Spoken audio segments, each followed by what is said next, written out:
আপনি সারা জীবন life set হয়ে যাবে, লাইফ সেট হয়ে যাবে, ঠিক আছে? আচ্ছা সিরিয়াসলি? হ্যাঁ হ্যাঁ, seriously. Truth or dare? Dare. Wow, dare. Yes, আপনার ডিয়ার চিজ করা দরকার ছিল। ডিয়ারটা হচ্ছে আপনি এখন আপনার বসকে কল দিবেন। বসকে কল দিয়ে বলবেন, বস আমি আর আপনার পেন নিতে পারতেছি না, আমি আপনার কোম্পানির জব ছেড়ে দিব, আমি নতুন কিছু করতেছি। শিওর তো আপনি এমন কিছু দিবেন যেটার জন্য আমার লাইফ সেট হবে? ইয়েস, আমি কন্ট্রাক্টে অনেক টাকা আমার। চলো ভাই।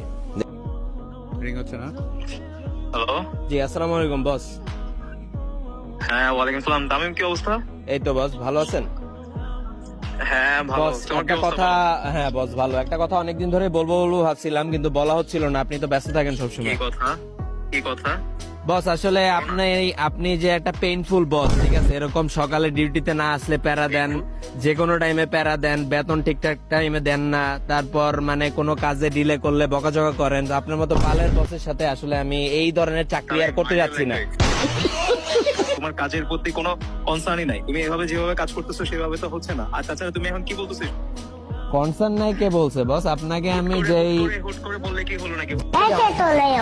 যেই গত মাসে প্রায় 1 কোটি টাকার উপরে রেভিনিউ দিছি, প্রফিট মার্জিন খুবই হাই, আপনি কেমনে বলেন কনসার্ন নাই? না, যাই হোক, আপনার মতো বসের সাথে আমি কাজ করতে পারবো না, এটা কি? এটা আমার বিজনেস থেকে আসবেই। তুমি তামিম থাকলেও আসবে, না থাকলেও আসবে। আমি আসলে আপনার সাথে কাজ করতে পারবো না, আপনার কোম্পানিতে কাজ করতে পারবো না, আপনার ব্যবহার ভালো না, আপনি আসলে মানে খুবই জঘন্য আর কি। তুমি কি তোমার সিদ্ধান্তে অটল? আমি আমার সিদ্ধান্ত ফাইনাল। আমি খুবই ভালো অপরচুনিটি পাইছি, per month 2 lakh plus salary. So আপনি বুঝতেছেন তো। আচ্ছা, তুমি এখন আমাদের প্রতিষ্ঠানে কি পোস্টে আছো? আমি তো এফএনবি ম্যানেজার, আপনি খুব ভালো করেই জানেন। रुको जरा। তুমি যদি তোমার সিদ্ধান্ত অটুট নিয়ে ফেলছো, তাহলে আমি আমার সিদ্ধান্তটা জানাচ্ছি। এটা হচ্ছে যে এই মাসে তুমি হয়তো জানো যে আমাদের কক্সবাজারে নতুন রিসোর্ট করেছি, ওইটার এই মাসের হচ্ছে তোমার 20 তারিখে আমরা উদ্বোধন করবো। তোমাকে আমরা আসলে আমাদের বোর্ড থেকে সিদ্ধান্ত নিলাম যে তোমাকে আমরা জিএম হিসেবে দেওয়া। আমরা অলমোস্ট 5 লাখ স্যালারি মান্থলি আমরা দিচ্ছি।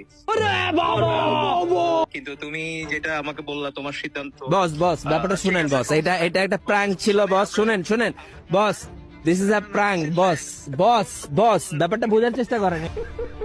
এটা একটা প্র্যাঙ্ক ভিডিও বস। অনেক সময় ধরে তুমি আমার কোম্পানিতে আছো, তোমার কাছে অনেক ফাঁকিবাজি, তোমার সবকিছু আমি মেনে নিছি। তারপরে তোমাকে আমি পার্সোনালি পছন্দ করি বিধায় তোমাকে আমি এত সুযোগ দিচ্ছি। কিন্তু তুমি এখন যা বলছো, ঠিক আছে, আমার সিদ্ধান্ত আমি নিয়ে নিছি। কাইটা দিল।